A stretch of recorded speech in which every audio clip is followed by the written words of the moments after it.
भगवान श्री सुखदेव जी महाराज कहते हैं कि हे राजन, कान्य कुब्जे दुजे कश्य दासी पति रजा मिलहा नामना नष्टा सदाचारो दास्या ससर्ग दूषिता। अर्थात कान्य कुब्ज प्रदेश में एक छोटा सा गांव है जिसका नाम है कानपुर। वहां पर एक ब्राह्मण देवता अपने परिवार के साथ निवास करते हैं। प्रभु कृपा से उनके घर में एक बालक का जन्म होता है। महाराज ब्राह्मण देवता बड़े भाव से अपने बालक का नाम अजामिल रखते हैं। अजामिल बचपन से पितृभक्ति में निपुण थे।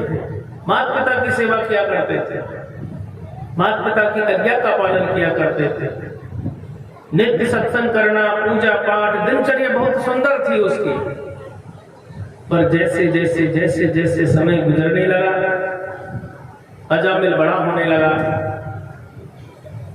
अब एक दिन की क्या घटना होती है, अजामिल से उनके पिताजी कहते कि बेटा जंगल जाओ और भोजन पकाने के लिए लकड़ी बीन के लाओ।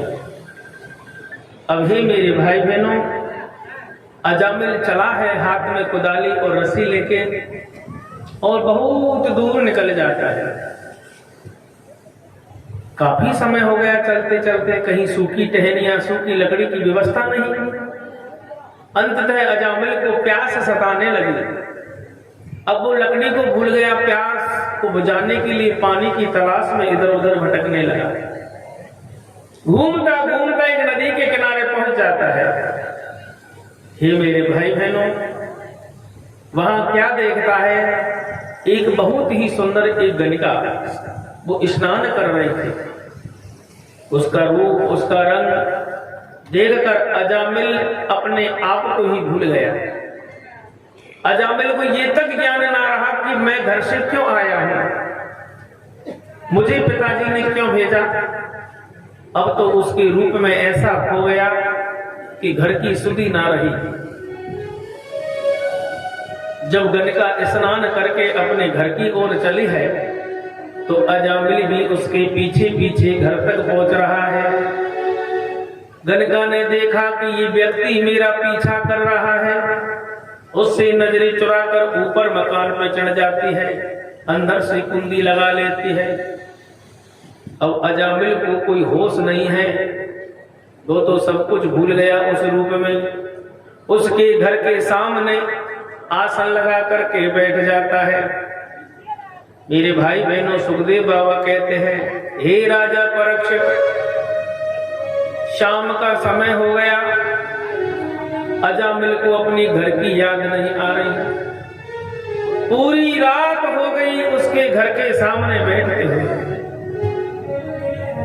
जब सुबह गणिका जागी है, गणिका ने देखा जो व्यक्ति शाम को मेरा पीछा करते करते मेरे घर के सामने आकर के बैठ गया, वो सारी रात बैठा रहा। उसने आंख से आंख नहीं लगाई है, आंख बंद करे तो उसी फोटो को देखता है, आंख बंद करे उसी रूप को देखता है, आंख बंद करे उसके रंग रूप को देखकर पागल हो रहा है। अब ये तो हुई अजामिल की चर्चा।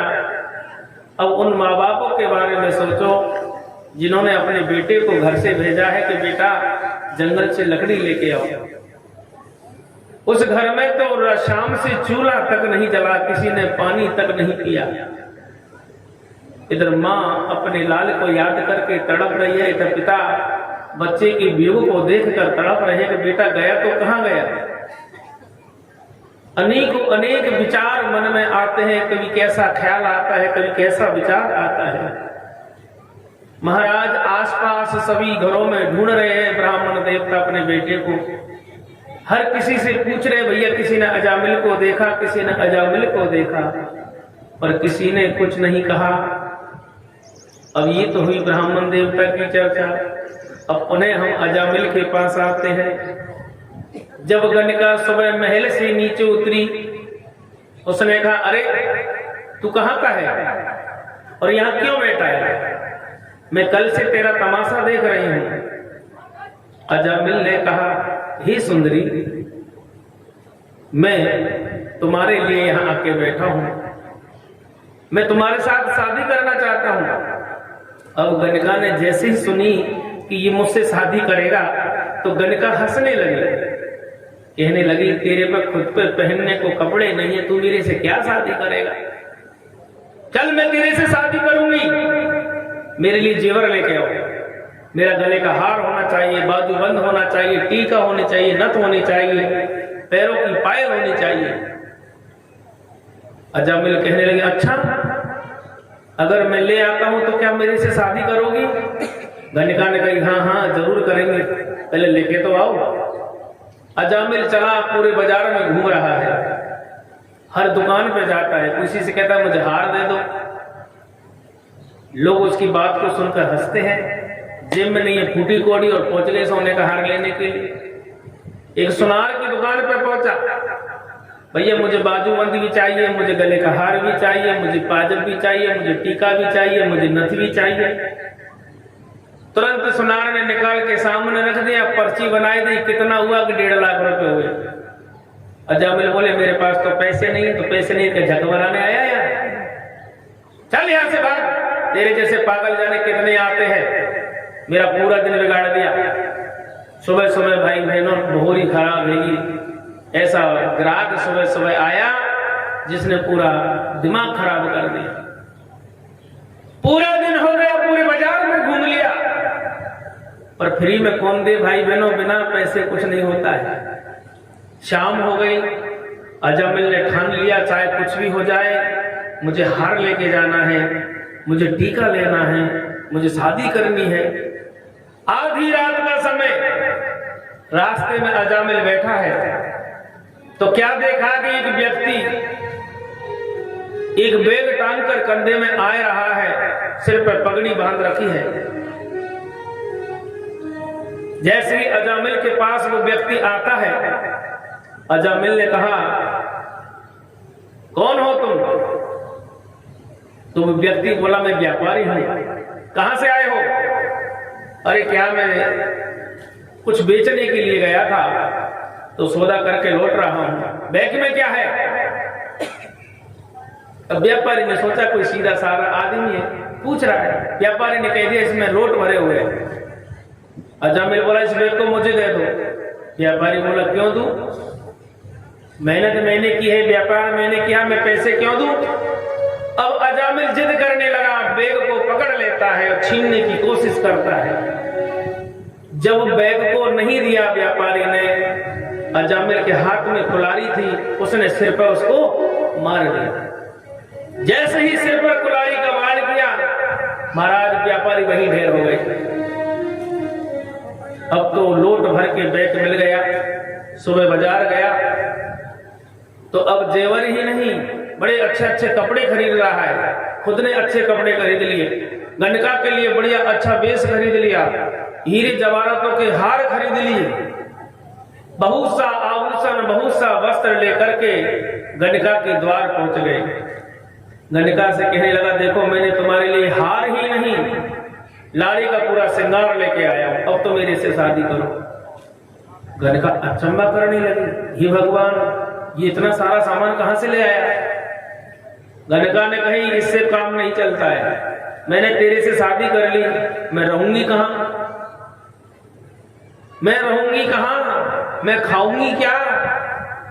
चलो पहनने के लिए तो ले आया, पर पेट के लिए भी तो चाहिए, रहने के लिए छत भी तो चाहिए।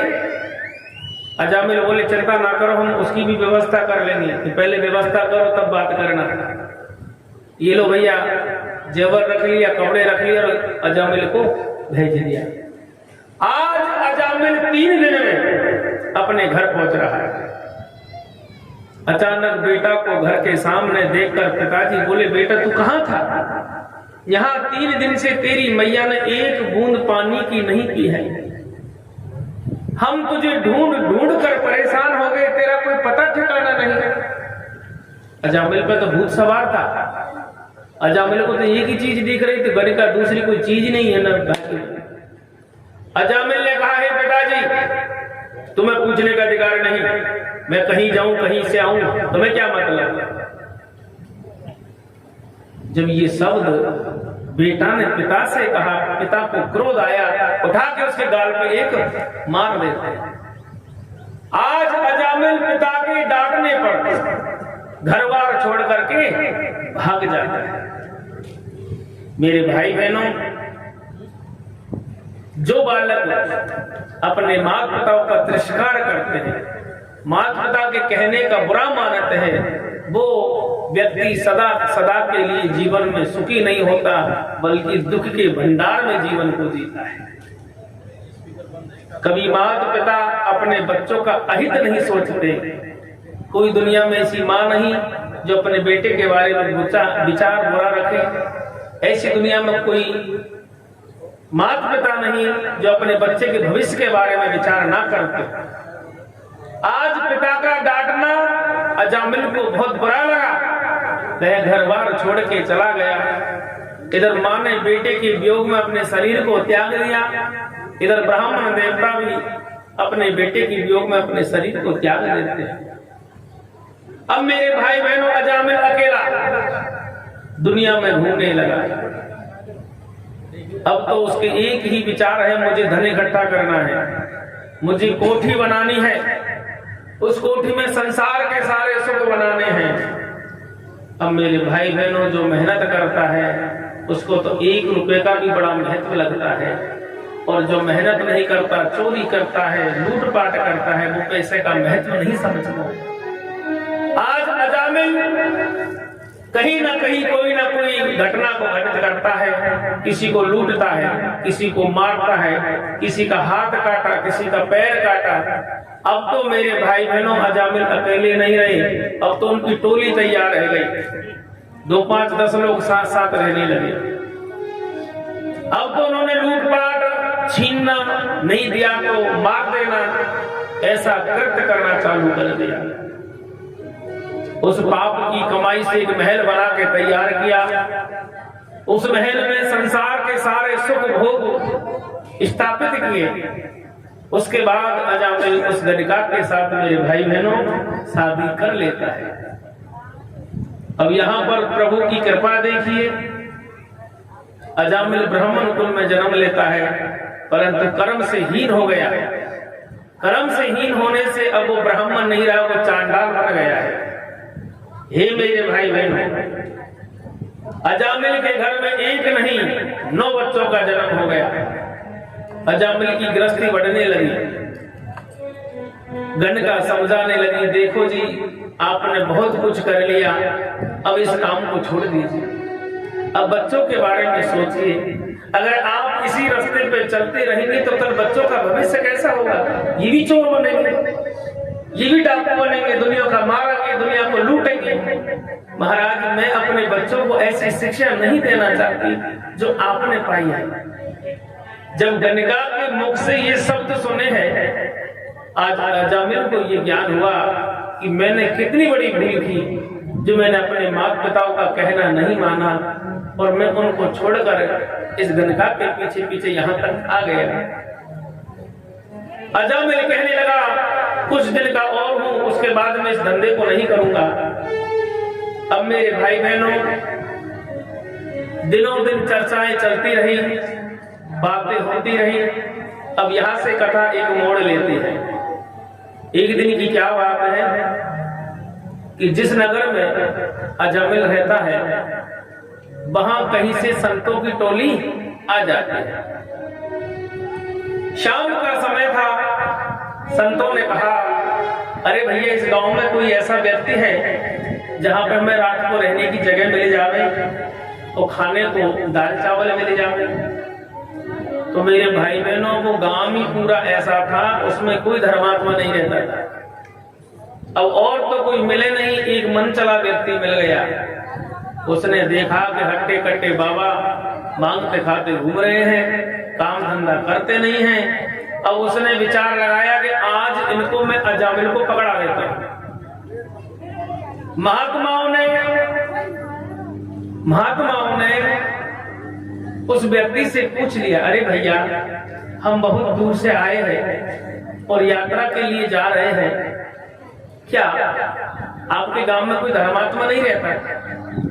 उसने कहा हाँ रहता है, बहुत बड़ा धर्मात्मा है। कहाँ रहता है? कि गांव से बाहर जो सबसे बड़ी कोठी है वो धर्मात्मा की है। अब मेरे भाई बहनों, चले महात्मा जी अच्छा भाव लेके और पहुंच गए अजामिल के मकान पे। प्रभु की कृपा ये रही थी कि अजामिल 2 घड़ी पहले निकले थे। वहां तो गणिका मिलती है। महात्मा बोले अरे बहन, हमने सुना है आप बहुत धर्मात्मा हो। अब जैसे ही सुना,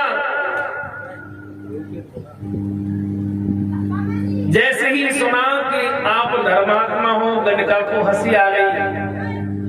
अब गणिका को हंसी आई तो महात्मा जी पूछने लगे अरे बहन तो वो हंसी क्यों आई है? गणिका बोली बाबा आपसे किसने कह दिया कि हम धर्मात्मा हैं? अरे मैं ही नहीं, ये एक ईंट जो लगी है ना, ये पाप की कमाई से लगी है।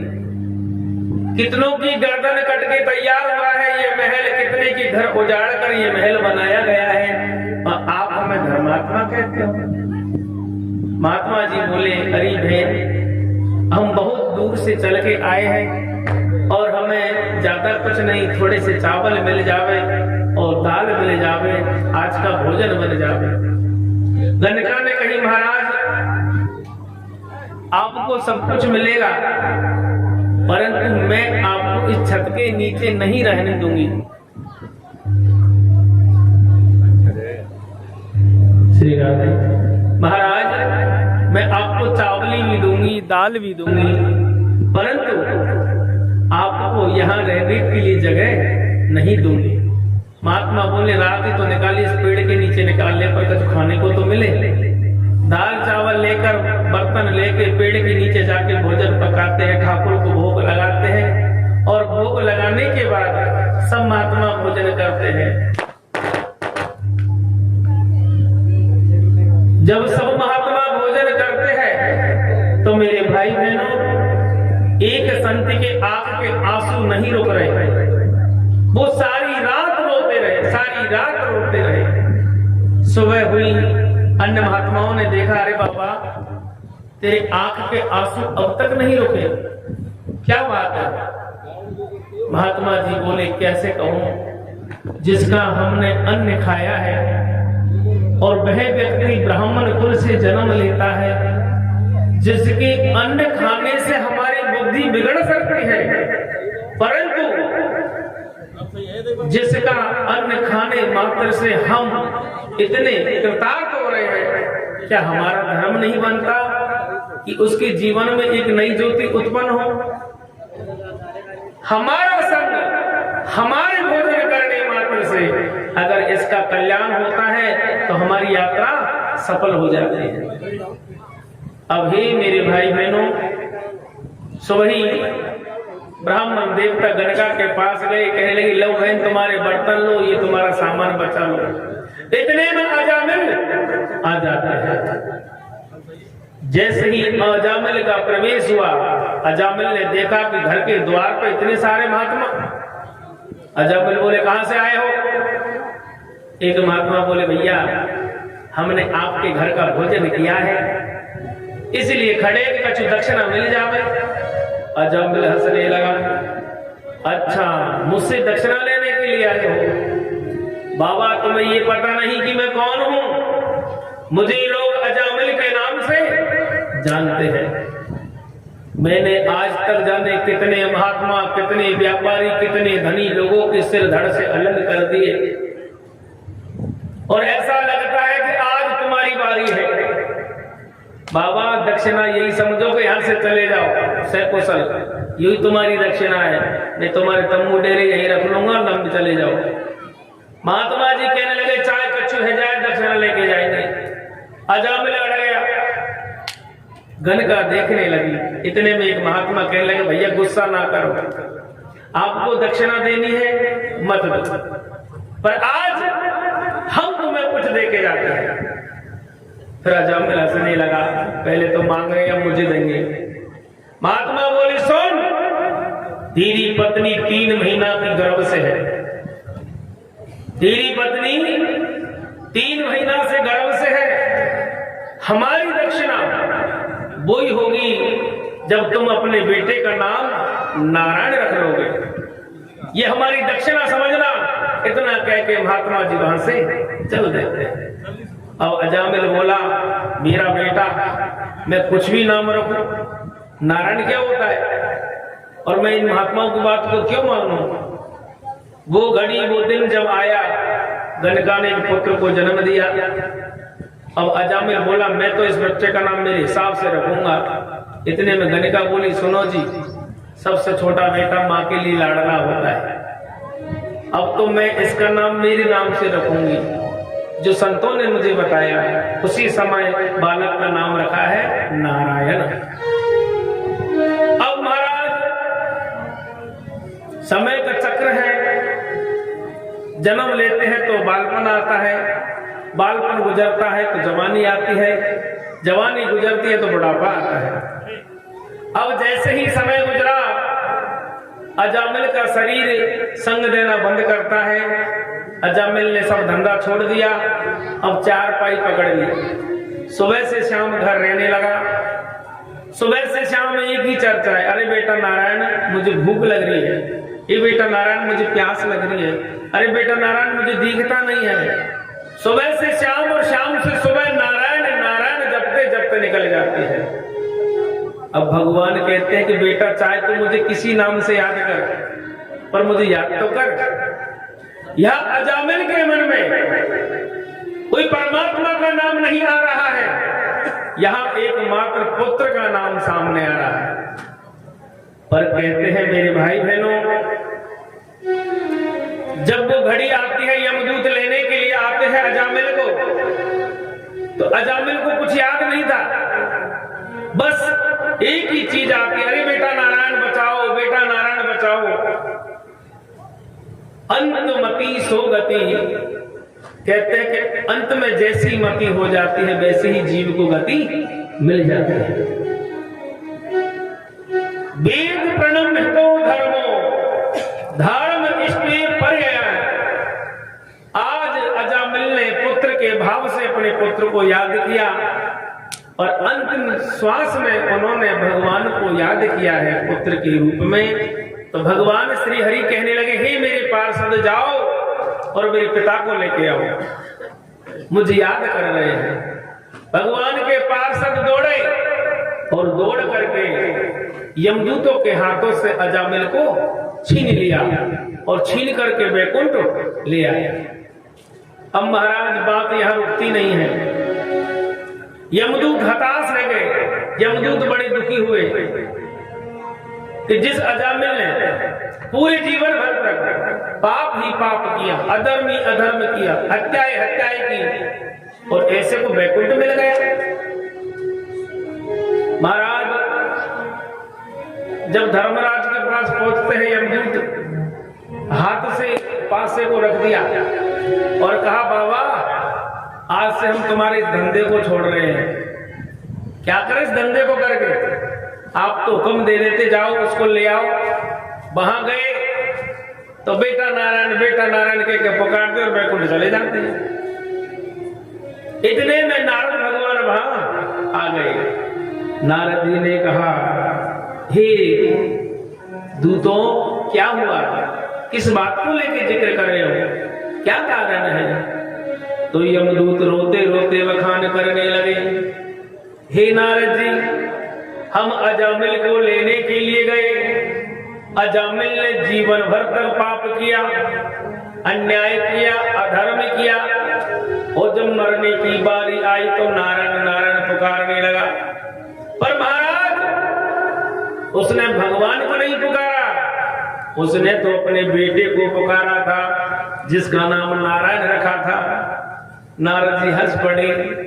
नारद जी कहने लगे, हे यमदूतों, भगवान का नाम चाहे बेटे के रूप में लो, चाहे भगवान के, चाहे पिता के, चाहे पत्नी के रूप में लो, भगवान उसी में मस्त हो जाते हैं, उसी में खुश हो जाते हैं।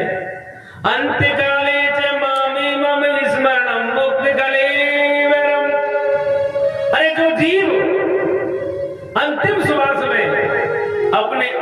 माया में बंधा देखता है, आज वो जीव अगर अंतिम श्वास में भगवान को पुत्र के रूप में पुकारते हैं तो उसका कल्याण नहीं होगा तो किसका होगा। हे यमदूतों, आज से इस बात को याद रखना कि जो भगवान का है वो किसी और का नहीं।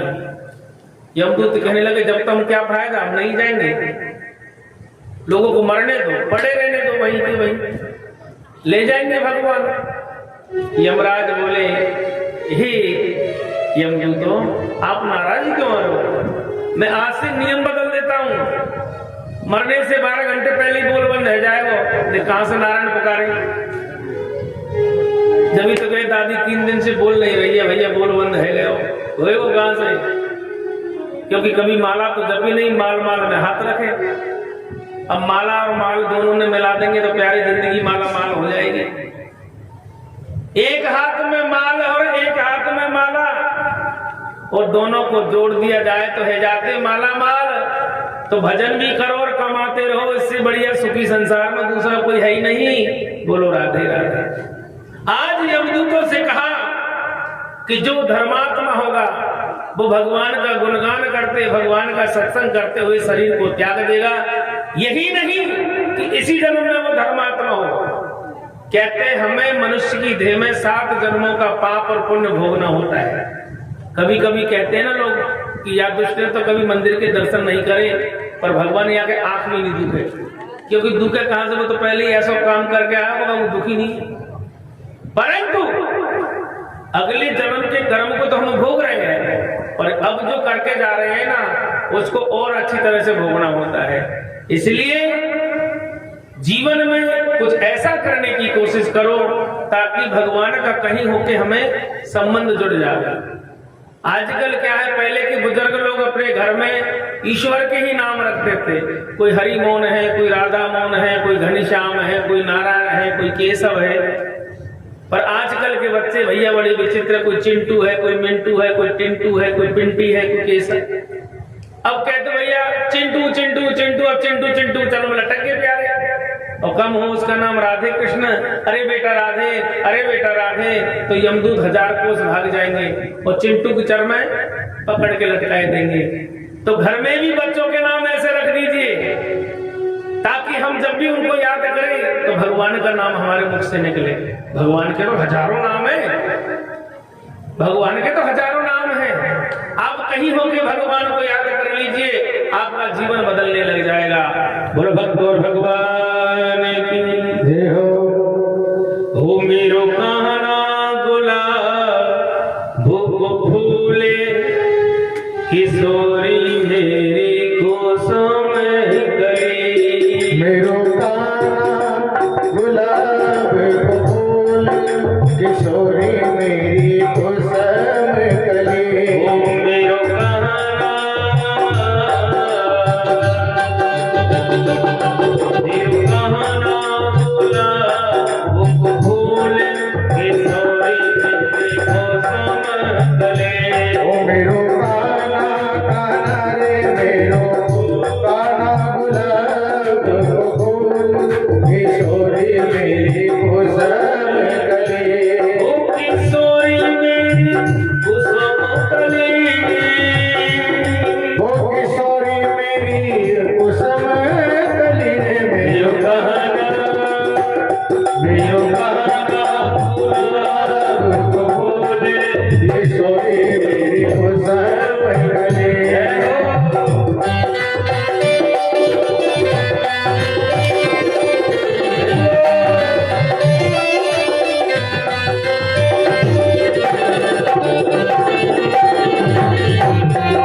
की गली किशोरी मेरी कुसुम कली गाना खेले नंद जुगे अंगना गाना खेले गाना